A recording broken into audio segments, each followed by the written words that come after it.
Now, there's absolutely no doubt about it that Lucasfilm has been going through a very rough patch, not just throughout this year of 2023, but it really all began sharply in 2022 with the Kenobi series, where a lot of fans began to realize that what Kathleen Kennedy truly is all about is by devaluing our favorite characters, especially male characters, from the original trilogy and yes, even the prequel trilogy films. This is Mike Zero. Subscribe if you're new and like this video to see future updates. I'm also on Twitter at Mike01. I thank you all so very much for the great and kind support. And let's get right into exactly what's going on between Bob Iger, the Disney higher-ups, and the current state of Lucasfilm and what lies ahead. It's not looking good, by the way. So, we know that the Dial of Destiny is technically releasing tomorrow on the 29th, ahead of its June 30th release date. It's going to be interesting to see what the critic score is going to look like against the audience score, at least judging by Rotten Tomatoes, which I know isn't the best place to go by, but it does give you a rough idea of where the film stands. And by Monday, we should be able to learn about what the weekend looks like for the box office results. Now, look, at the same exact time, we know that Disney CEO Bob Iger is in a desperate attempt right now to save his image, to save his overall view of himself running the show over at Disney, and a part of this has a lot to do with what he's about to do with Lucasfilm as a company. Let's get into the actual details now. So given that Lucasfilm is currently going through a phase where Disney is right-sizing a lot of their upcoming shows and Star Wars movies and the comics, the books, the video games, etc. However, with Disney now desperately trying to improve the image of Lucasfilm as a company, the higher-ups are beginning to right-size their upcoming shows along with Iger and films to be released in the future.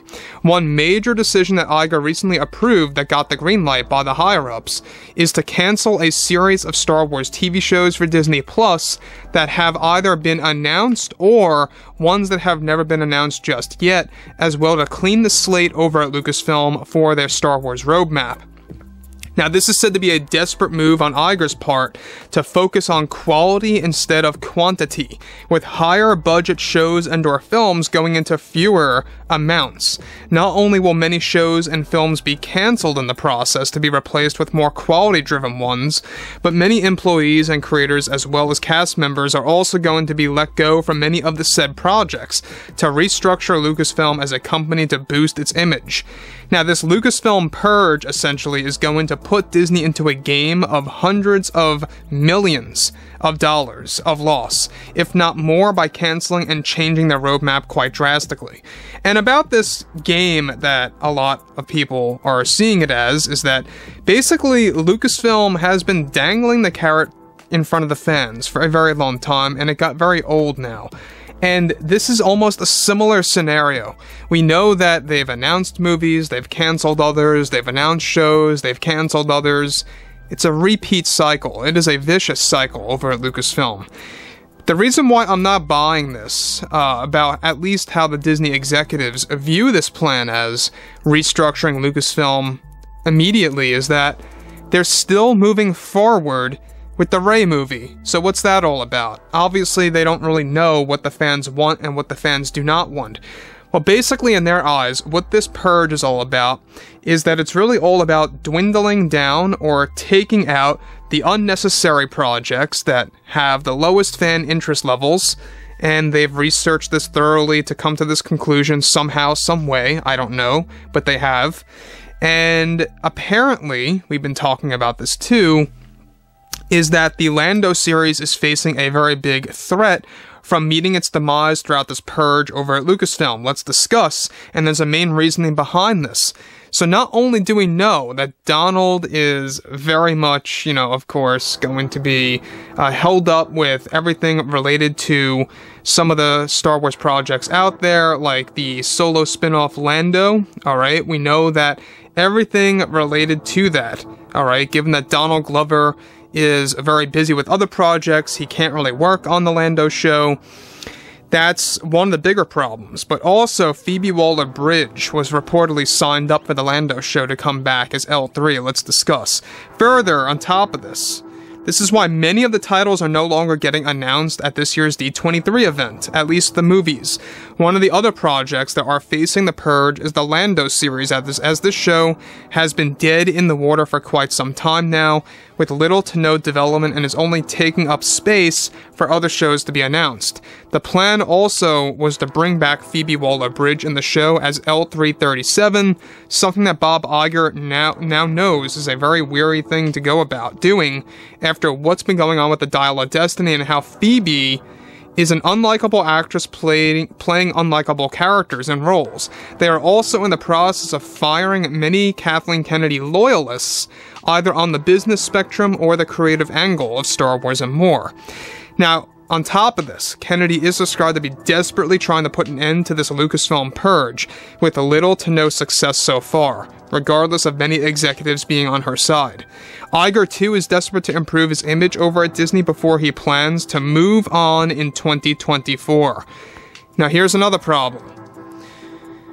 There lies another issue here, is that we have a lot of key moments where D23 is the main event this year, aside from Celebration. Alright, we're not getting another Celebration until, give or take, 2025. They're skipping another year. So D23 this year is the big one. And the fact that they're skipping on a lot of TV show announcements, on a lot of movie announcements, stuff like that, and shifting it over to 2024 for the earnings calls only, is also a very bad move on their end, because I think what's going to happen is that a lot of fans are going to begin to forget about what's going on with the overall films and the shows and stuff around those lines. You don't want to forget about that. And so I think the smarter move would be on them to really get a move on this as fast as possible. You know, don't string themselves along and make these new announcements at D23 instead of next year. That's what they absolutely have to do, because we're not getting a Star Wars Celebration next year. We're not getting any kind of major event for Star Wars at all throughout all of 2024. So you're going to have to wait until 2025 for that. And so on top of this, alright, look, I'm all about quality instead of quantity. That's a good move. You know, good on them, I guess, for that.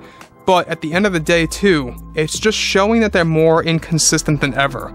You know, they most likely are going to either fail with this attempt, or they're going to do this in a very organized, well-paced manner.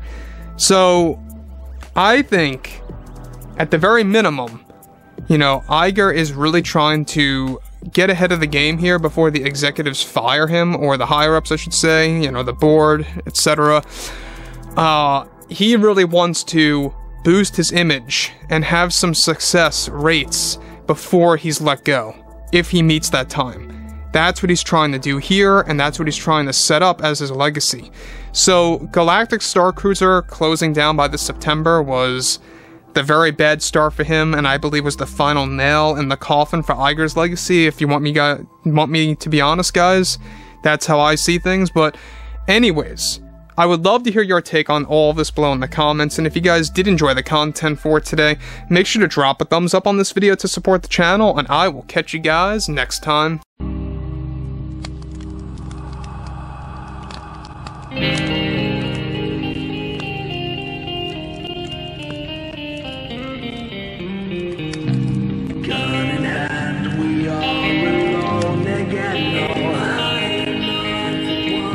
From night to moon,